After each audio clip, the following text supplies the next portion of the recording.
साथियों नमस्कार, मैं हूं शैलेंद्र कुमार और यह सिद्धार्थ क्लासेस। आज के इस महत्वपूर्ण सेशन में आपका स्वागत है। और आज का जो हम लोग का टॉपिक है वो मध्यकालीन भारत का इतिहास से संबंधित है। इससे पहले की तथ्य यानी कि प्राचीन भारत के इतिहास के बारे में हम लोगों ने पढ़ लिया था, जो कि 3 सेशन में कंप्लीट कर दिया जा चुका है, जिसे आप Siddharth classes by S Kumar channel पर सर्च करके देख सकते हैं। दोस्तों आइए शुरू करते हैं मध्यकालीन भारत का इतिहास। मध्यकालीन भारत का इतिहास। अरबों का आक्रमण। मोहम्मद बिन कासिम के नेतृत्व में 712 ईस्वी में अरबों ने सिंध पर सफल आक्रमण किया। अरब आक्रमण के समय सिंध पर हिंदू राजा दाहिर का शासन था। इस युद्ध में दाहिर की पराजय हुई। सिंध विजय के पश्चात मोहम्मद बिन कासिम ने सर्वप्रथम धार्मिक कर जजिया लगाया था। अरब आक्रमण के विषय में महत्वपूर्ण सूचना चचनामा तथा याहया अल बलधूरी कृत किताब फुतुह अल बलदान से मिलती है। इसके बाद है अरबों के प्रथम आक्रमण का मुख्य उद्देश्य वस्तुतः धन संपदा लूटना, इस्लाम धर्म का प्रचार करना था। इसके बाद मोहम्मद गजनवी 998 से 1030 ईस्वी तक। 962 ईस्वी में अलब्दगीन नामक एक व्यक्ति ने गजनी में स्वतंत्र तुर्क राज्य की स्थापना किया। 977 ईस्वी में अलब्दगीन का दास और दामाद सुबुतगीन ने गद्दी पर अधिकार कर लिया। इसके बाद है सुबुतगीन की मृत्यु के पश्चात उसका पुत्र महमूद गजनवी 27 वर्ष की अवस्था में 998 ईस्वी में शासक बन गया। बगदाद के खलीफा ने महमूद गजनवी को यामीन उद दौला एवं अमीन उल मिल्लाह की उपाधियां प्रदान की। महमूद गजनवी ने 1001 में हिंदू शाही राजा जयपाल के विरुद्ध आक्रमण किया, जिसमें जयपाल की पराजय हुई। महमूद गजनवी के भारत पर आक्रमण का मुख्य उद्देश्य धन की लोलुपता थी। भारतीय इतिहास में महमूद गजनवी को लुटेरा एवं बुतसिकन यानी कि मूर्ति भंजक कहा गया है। इसका सबसे उल्लेखनीय आक्रमण गुजरात के सोमनाथ मंदिर पर आक्रमण था। उस समय वहां शासक भीम प्रथम था। महमूद गजनवी के दरबार में अल-बरूनी, फिरदौसी, उतवी तथा बैहाकी जैसे विद्वान निवास करते थे। अल-बरूनी को अबू रेहान भी कहा जाता था। इसका जन्म 973 ईस्वी में ख्वारिज्म में हुआ था, वर्तमान खीवा। अल-बरूनी महमूद गजनवी के आक्रमण के समय भारत आया। उसकी पुस्तक किताब उल हिंद तत्कालीन इतिहास जानने का महत्वपूर्ण स्रोत है। मोहम्मद गौरी गजनी के अधीन गौर प्रांत का शासक था। वह संसबनी वंश से संबंधित था। मोहम्मद गौरी का प्रथम आक्रमण 1175 ईस्वी में मुल्तान पर हुआ।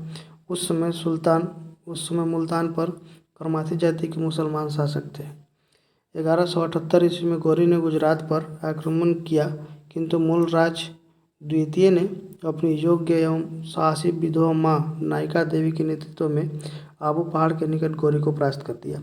मोहम्मद गौरी के सिक्कों पर एक ओर कलमा तथा दूसरी ओर लक्ष्मी की आकृति अंकित रहती थी। इसके बाद सल्तनत काल की शुरुआत होती है 1206 से 1526 ईस्वी। सबसे पहले गुलामवंश। 1206 ईस्वी में गौरी की मृत्यु के बाद कुतुबुद्दीन ऐबक ने गुलाम या ममलूक वंश की स्थापना की। कुतुबुद्दीन ऐबक की राजधानी लाहौर थी। कुतुबुद्दीन ऐबक को भारत में तुर्की राज्य का संस्थापक भी माना जाता है। सिंहासन पर बैठने पर उसने सुल्तान की उपाधि धारण नहीं की। कुतुबुद्दीन ऐबक को लक्स बख्श यानी लाखों में देने वाला और क्रानख्वा कहा गया। इसके बाद ऐबक ने दिल्ली में कुवत उल इस्लाम और अजमेर में 2.5 दिन का चौपड़ा नामक मस्जिदों का निर्माण करवाया। कुतुबुद्दीन ऐबक ने कुतुबुद्दीन मीनार की नींव रखी, जिसे इल्तुतमिश ने पूरा करवाया था। कुतुबुद्दीन ऐबक की मृत्यु चौगान के खेल में घोड़े से गिरने पर 1210 ईस्वी में हुई थी। उसे लाहौर में दफनाया गया था। कुतुबुद्दीन ऐबक का उत्तराधिकारी आराम शाह हुआ, जिसने केवल 8 महीने शासन किया था। इसके बाद इल्तुतमिश 1211 ईस्वी में आराम शाह की हत्या कर सल्तनत की गद्दी पर बैठ गया। कुतुबुद्दीन का गुलाम और दामाद इल्तुतमिश इलबारी तुर्क था। कुतुबुद्दीन ऐबक की मृत्यु के समय इल्तुतमिश बदायूं का सूबेदार था। इल्तुतमिश को दिल्ली सल्तनत का वास्तविक संस्थापक माना जाता है। इल्तुतमिश ने दिल्ली को सल्तनत की राजधानी के रूप में स्थापित किया। मोहम्मद गौरी ने 1226 ईस्वी में खोखरों के विद्रोह के समय इल्तुतमिश की असाधारण योग्यता के कारण उसे दासता से मुक्त कर दिया। 1229 ईस्वी में इल्तुतमिश को बगदाद के खलीफा ने सुल्तान ए आजम की उपाधि प्रदान कर उसके शासन को वैधानिक स्वीकृति प्रदान की। इल्तुतमिश ने अपने लिए वफादार गुलाम अमीरों की टुकड़ी रखी जिसे तुर्कान ए चहलगानी या चालीसा कहा जाता था। इल्तुतमिश ने सल्तनत काल में 2 महत्वपूर्ण सिक्के, चांदी का टंका और तांबे का जित्तल आरंभ किया था तथा सिक्कों पर टकसाल का नाम लिखवाने की परंपरा भी शुरू की। इल्तुतमिश के शासनकाल में मंगोल नेता चंगेज खां ख्वारिज्मी के मंगबरनी का पीछा करते हुए भारत की उत्तरी पश्चिमी सीमा पर आया था। इल्तुतमिश को भारत में एकता प्रथा की शुरुआत का श्रेय जाता है।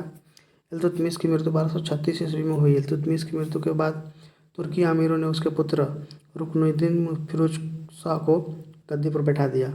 रुकनुद्दीन को जनसमूह द्वारा अपदस्थ कर रजिया को सुल्तान बनाया गया। रजिया के मामले में पहली बार दिल्ली की जनता ने उत्तराधिकारी के प्रश्न पर स्वयं निर्णय लिया। रजिया सुल्तान। रजिया मध्यकाल में भारत की प्रथम महिला शासिका थी। रजिया पर्दा प्रथा त्याग कर पुरुषों के समान वस्त्र कुबा यानी कि कोट, कुल्लाह यानी कि टोपी धारण कर शासन का कार्य संभालती थी। मिनहाज ए सिराज के अनुसार रजिया ने 3 वर्ष 6 माह 6 दिन तक शासन किया। रजिया के विरुद्ध तबरहिंद का इक़्तिदार अल्तुनिया ने विद्रोह किया। रजिया ने अल्तुनिया से विवाह कर तुर्की सरदारों के विद्रोह को दबाने का प्रयास किया किंतु वह असफल रही। रजिया की हत्या 1240 को डाकुओं द्वारा कैथल के पास कर दी गई। रजिया की मृत्यु के बाद बहराम शाह 1240 ईस्वी में गद्दी पर बैठा जिसकी हत्या 1242 में कर दी गई। बहराम शाह की हत्या के बाद दिल्ली का सुल्तान अलाउद्दीन मकसूद शाह बन गया। 1246 ईस्वी में बलबन द्वारा किए गए षड्यंत्र के द्वारा अलाउद्दीन मसूद शाह को अपदस्थ कर नसीरुद्दीन महमूद को सुल्तान बना दिया गया। मिनहाज ए सिराज की पुस्तक तबकात ए नासिरी इसी को समर्पित है। 1249 ईस्वी में बलबन ने अपनी पुत्री का विवाह सुल्तान नसीरुद्दीन से कर दिया। नसीरुद्दीन ने बलबन को उलुग खां की उपाधि और नायब ए मामलिकात का पद दिया। इसके बाद गयासुद्दीन बलबन 1266 ईस्वी में गयासुद्दीन बलबन के नाम से दिल्ली की गद्दी पर बैठा। यह मंगोलों से दिल्ली सुरक्षा करने में सफल रहा। बलबन ने सुल्तान की प्रतिष्ठा के लिए रक्त और लौह की नीति अपनाई। बलबन ने राजा को धरती पर ईश्वर का प्रतिनिधि व नियामत एक खुदाई माना है। बलबन का मानना था कि सुल्तान जिल्ले अल्लाह या जिल्ले इलाही अर्थात ईश्वर का प्रतिबिंब है। बलबन ने दीवाने अर्ज नामक सैन्य विभाग की स्थापना की। बलबन ने सिजदा और पाबोस प्रथा की शुरुआत की जो मूलतः ईरानी परंपराओं से ग्रहण की गई थी। बलबन ने अपने दरबार में प्रतिवर्ष ईरानी त्यौहार नौरोज मनाने की प्रथा शुरू की। अमीर खुसरो को भारत का तोता अथवा तूती ए हिंद तथा अमीर हसन ए देहलवी को भारत का सादी कहा जाता था। बलबन की मृत्यु के पश्चात उसका पौत्र कैकुबाद उसका उत्तराधिकारी हुआ। उसके पश्चात अल्पकाल की उमर शासक बना। जलालुद्दीन ने क्यूमर्स की हत्या करके राजगद्दी पर अधिकार कर लिया। इसके बाद खिलजी वंश आता है। गुलाब वंश के पतन के पश्चात 1290 ईस्वी में जलालुद्दीन फिरोज खिलजी ने खिलजी वंश की स्थापना की। जलालुद्दीन खिलजी के काल में दिल्ली के संत सिद्दी मौला को हाथी के पैरों के नीचे कुचलवा दिया गया। जलालुद्दीन खिलजी की हत्या उसके भतीजे और दामाद अलाउद्दीन खिलजी द्वारा 1296 में धोखे से कड़ा मानिकपुर में कर दी गई। अलाउद्दीन खिलजी 1296 से 1316 तक। अलाउद्दीन खिलजी ने अपने सिक्कों पर स्वयं का नाम द्वितीय सिकंदर सानी के रूप में उत्कीर्ण करवाया। अलाउद्दीन खिलजी दिल्ली सल्तनत का पहला शासक था जिसने योग्यता के आधार पर पदों का वितरण किया। अलाउद्दीन ने रामचंद्र देव को रायन की उपाधि दी थी। गुप्तचर विभाग का मुख्य अधिकारी बरीद ए मुमालिक था। उसके अंतर्गत अनेक बरीद संदेशवाहक या हरकारा थे।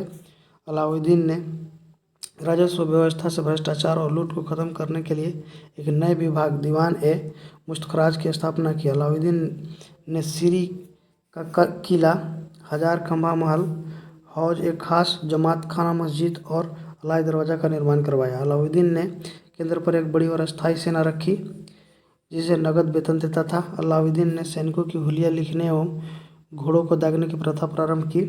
अलाउद्दीन पहला सुल्तान था जिसने भूमि की पैमाइश कराकर लगान वसूल करना आरंभ किया। अलाउद्दीन खिलजी ने उपज का 50% भाग भूमि कर के रूप में लिया था। अलाउद्दीन ने लूट के धन में सुल्तान का हिस्सा 1/5 के स्थान पर 4/5 भाग कर दिया। इब्न बतूता ने रहला इस्लामी ने फुतुहात ए सलातिन और अमीर खुसरो ने खजाइन उल फतूह की रचना की। अमीर खुसरो अलाउद्दीन खिलजी का दरबारी कवि था। यहाँ पर सल्तनत कालीन प्रमुख कर दिए गए हैं। जजिया कर, जजिया कर गैर मुसलमानों से लिया जाने वाला कर था। जगात मुस्लिमों से लिया जाने वाला धार्मिक कर था। खुम्स युद्ध में लूटे गए धन जो प्राप्त होता था उसमें से लिया जाता था, यानी कि खुम्स युद्ध में लूट से प्राप्त धन को कहा जाता था। खराज गैर मुस्लिम कृषकों से लिया जाने वाला कर था। इसके बाद अलाउद्दीन खिलजी का पुत्र मुबारक खिलजी 1316 में दिल्ली के सिंहासन पर बैठा।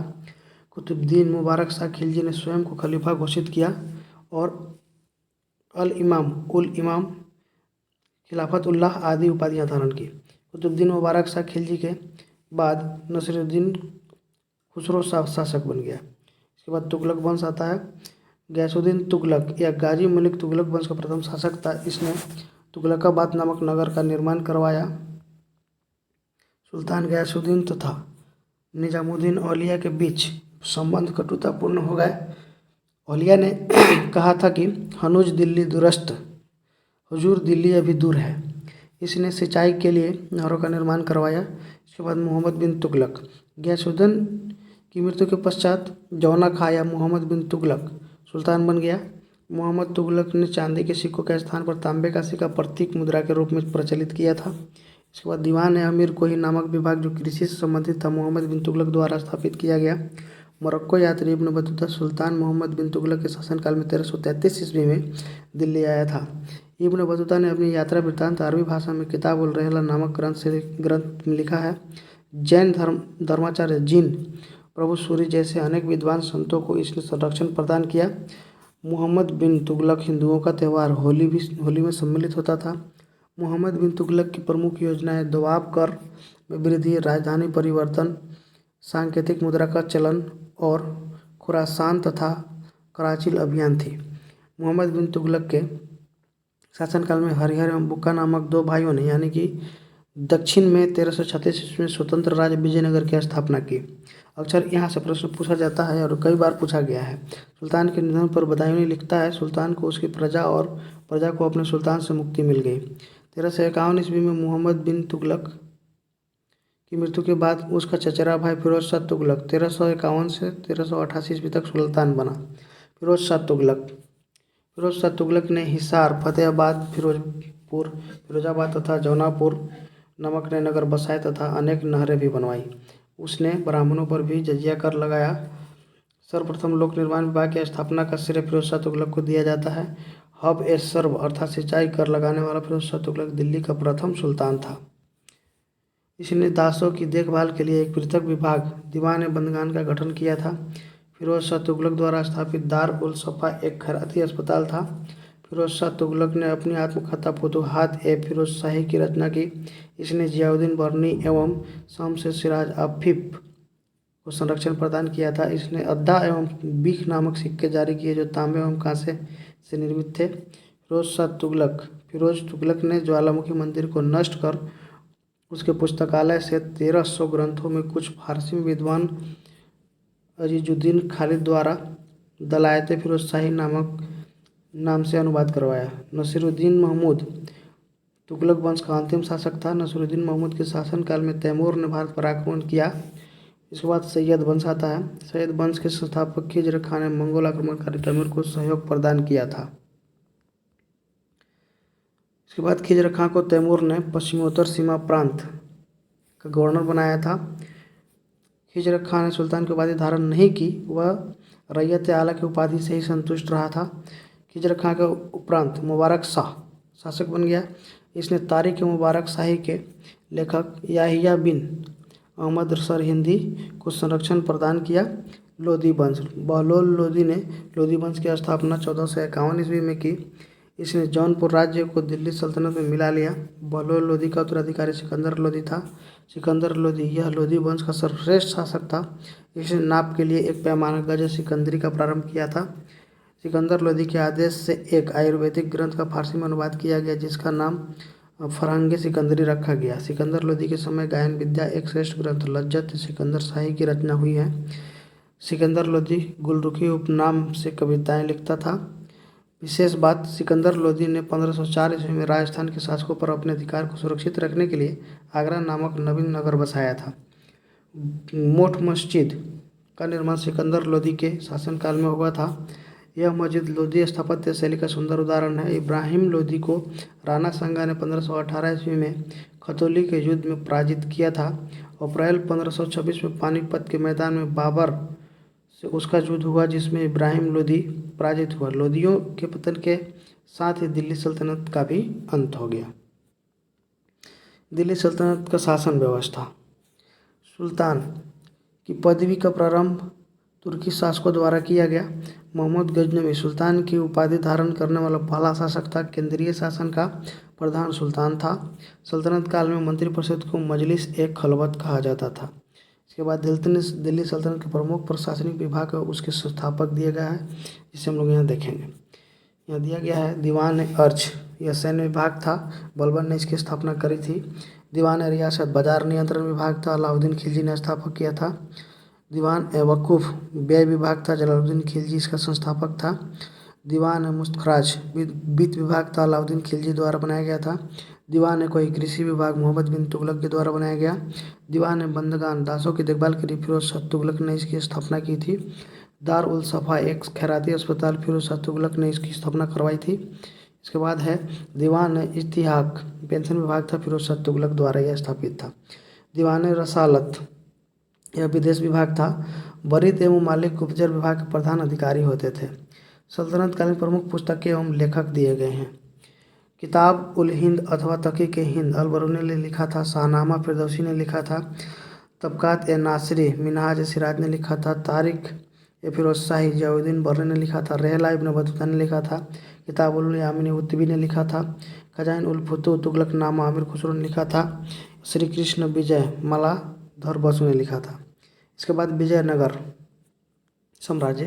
विजयनगर साम्राज्य की स्थापना हरिहर एवं बुक्का नामक दो भाइयों ने 1336 ईस्वी में की थी।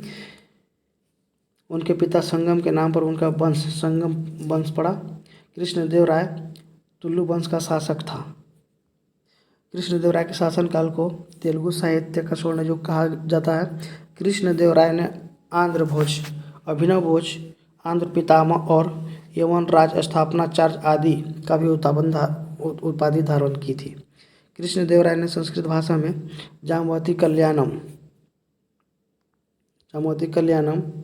तथा तेलुगु भाषा में अमुक्त मलयाद नामक ग्रंथ की रचना की थी। इसके बाद कुछ सारणी में दिया गया है कि विजयनगर आने वाले प्रमुख विदेशी यात्री। देख लेते हैं इसको। निकोलो कोंटी यह इटली का था और देवराय प्रथम के समय आया था। अब्दुल रजाक यह फारस का था, देवराय द्वितीय के समय आया था। डोमिंगो पायस यह पुर्तगाल कृष्णदेव राय के शासनकाल में आया था। बारबोसा पुर्तगाली था, कृष्णदेव राय के समय आया था। नूनीज पुर्तगाली था, अच्युत राय के समय में आया था। इसके बाद बाबर ने अपनी आत्मकथा में कृष्णदेव राय को भारत का सबसे शक्तिशाली शासक बताया। तालीकोट्टा का युद्ध 23 जनवरी 1565 को हुआ, जिसमें विजयनगर की पराजय हुई थी। इसके बाद बहमनी राजे जफर खां नामक एक सरदार अलाउद्दीन हसन बहमन शाह की उपाधि धारण करके 1347 ईस्वी में सिंहासन पर बैठा और बहमनी राज्य की स्थापना की। इसने गुलबर्गा को अपने साम्राज्य की राजधानी बनाकर उसका नाम अहसानाबाद कर दिया। प्रमुख राजवंश एवं उसके संस्थापक दिए गए हैं, यहाँ देखेंगे। बीजापुर आदिल शाही वंश, इसका संस्थापक यूसुफ आदिल शाह है। यह 1489 में किया गया था। अहमदनगर निजाम शाही मलिक अहमद 1490 में। बरार इमाद शाही फतहुल्लाह इमाद शाह 1484 में। गोलकुंडा कुतुब शाही कुली कुतुब शाह 1518 में। और बिदर राज्य की स्थापना अमीर अली बरीद ने 1526 में बरीद शाही वंश के नाम से स्थापित किया था। इसके बाद है दोस्तों कश्मीर। सुहादेव नामक एक हिंदू ने 14वीं शताब्दी के प्रारंभ में कश्मीर में हिंदू राज्य की स्थापना की थी। कश्मीर का प्रथम मुस्लिम शासक शमशीर था। 1420 ईस्वी में अली शाह का भाई शाही खां जैन उल आबदीन नाम से सिंहासन पर बैठा। जैन उल आबदीन धार्मिक रूप से सहिष्णु शासक था, जिसके कारण इसे कश्मीर का अकबर कहा गया। इसके बाद जौनपुर दिल्ली सल्तनत की दुर्बलता का लाभ उठाकर मलिक सरवर ने जौनपुर में स्वतंत्र सरकी राजवंश की स्थापना की थी, नींव डाली थी। साहित्य और स्थापत्य कला में उन्नति के कारण जौनपुर को भारत का सिराज भी कहा जाता है। इब्राहिम शाह ने 1408 ईस्वी में अटाला मस्जिद का निर्माण करवाया था। हुसैन शाह सरकी इस वंश का अंतिम शासक था। इसके बाद है आपका मालवा में खिलजी वंश का स्थापना महमूद शाह ने की थी। मांडू के किले का निर्माण हुसैन शाह ने करवाया था। बाज बहादुर एवं रूपमती के महल का निर्माण सुल्तान नासिरुद्दीन शाह ने करवाया था। दिलावर खां, जिसे हुसैन खां गोरी भी कहा जाता है, 1401 ईस्वी में मालवा को स्वतंत्र प्रांत घोषित कर वहाँ का स्वतंत्र शासक बन गया था। नेक्स्ट है मांडू में हिंडोला महल का निर्माण गयासुद्दीन खिलजी ने कराया था। मेवाड़, अलाउद्दीन खिलजी ने 1303 ईस्वी में मेवाड़ के गुहिलौत राजवंश के शासक रतन सिंह को पराजित करके मेवाड़ को दिल्ली सल्तनत में मिला लिया था। इसके बाद में गुहिलौत राजवंश की एक शाखा सिसोदिया वंश के हमीर देव ने मेवाड़ को स्वतंत्र करा लिया। राणा कुंभा ने 1448 ईस्वी में चित्तौड़ में एक विजय स्तंभ का निर्माण करवाया। खानवा का युद्ध 1527 में राणा सांगा एवं बाबर के बीच हुआ, जिसमें बाबर विजयी हुआ था। हल्दी घाटी का युद्ध 1576 ईस्वी में राणा प्रताप एवं अकबर के बीच हुआ था। इसके बाद भक्ति आंदोलन का वास्तविक विकास 7वीं तथा 12वीं सदी के मध्य दक्षिण भारत में हुआ था। दक्षिण भारत में शक्ति आंदोलन का विकास बालवार एवं 63 नैनार संतों के द्वारा किया गया। भक्ति आंदोलन को दक्षिण भारत से उत्तर भारत में लाने का श्रेय रामानंद को जाता है। रामानंद का जन्म 1299 ईस्वी में वर्तमान में प्रयागराज में हुआ था और इन्होंने प्रयाग तथा वाराणसी में शिक्षा प्राप्त किया। रामानंद के प्रमुख 12 शिष्यों में पद्मावती और सुरसरी जो महिलाएं थीं, कबीर जुलाहा, रैदास, चमार, सेना नाई तथा पीपा राजपूत थे। इसके बाद है कबीर के बारे में जानते हैं। निर्गुण भक्ति धारा से जुड़े कबीर ऐसे संत थे जिन्होंने संत होने के बाद भी पूर्णतः गृहस्थ जीवन का निर्माह किया था। बीजक संत कबीर के उपदेशों का संकलन है गुरु नानक का जन्म 1469 ईस्वी में अविभाजित पंजाब के तलवंडी नामक स्थान में हुआ था। आधुनिक ननकाना साहिब से जाना जाता है उस स्थान को।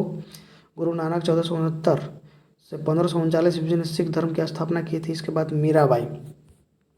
मीराबाई मेड़ता के रतन सिंह राठौर की इकलौती पुत्री थी। मीराबाई का विवाह राणा सांगा के बड़े पुत्र भोजराज से हुआ था। मीराबाई ने 4 ग्रंथों की रचना की थी। ये ग्रंथ बरसिका मायरा, गीत गोविंद टीका, राग गोविंद और राग सोरठ है। इसके बाद तुलसीदास का जन्म 1532 में उत्तर प्रदेश के बांदा जिले में राजापुर गांव में हुआ था। तुलसीदास ने अनेक ग्रंथ लिखे जिनमें रामचरितमानस, कवितावली, दोहावली तथा विनय पत्रिका सर्वोत्तम है। इसके बाद नामदेव, महाराष्ट्र में भक्ति आंदोलन को रोक बढ़ाने में नामदेव की महत्वपूर्ण भूमिका थी। इनके गुरु विसोबा खेचर या खेचरनाथ थे। नामदेव बरकरी संप्रदाय से संबंधित थे। रैदास चमार जाति के थे और काशी में निवास करते थे। इन्होंने रैदासी संप्रदाय की स्थापना की थी। दादू दयाल, इनका जन्म 1544 में अहमदाबाद में हुआ था। ये धुनिया जाति के थे। दादू 1586 में आमेर में अकबर से मिले थे। दादू दयाल ने निपत नामक आंदोलन चलाया था। सूफी आंदोलन, सूफी शब्द की उत्पत्ति अरबी भाषा के सफ़ा से हुई, जिसका अर्थ होता है पवित्रता। 14 सिलसिलों या रहस्यवादी संगठनों में चिश्ती, सोहरावर्दी, कादरी, नक्शबंदी और सतारिया अधिक महत्वपूर्ण थे। चिश्ती सिलसिला ख्वाजा मुइनुद्दीन चिश्ती ने भारत में चिश्तिया परंपरा की नींव डाली। शेख फरीदुद्दीन गंज ए शक्कर चिश्ती सिलसिले के प्रमुख सूफी संत थे जो बाबा फरीद के नाम से प्रसिद्ध थे। बाबा फरीद के 2 प्रमुख शिष्य निजामुद्दीन औलिया और नसीरुद्दीन चिराग ए दहलवी चिश्ती संप्रदाय के प्रसिद्ध संत हुए। निजामुद्दीन औलिया के प्रमुख शिष्य शेख सलीम चिश्ती और खुसरो और हसन दहलवी थे। दोस्तों, इस वीडियो में इतना ही। वीडियो कैसा लगा है कमेंट बॉक्स में ज़रूर बताएंगे। चैनल को सब्सक्राइब करेंगे, लाइक करेंगे, शेयर करेंगे। सेशन में अंत तक बने रहने के लिए धन्यवाद। मिलते हैं नेक्स्ट वीडियो में, तब तक के लिए नमस्कार।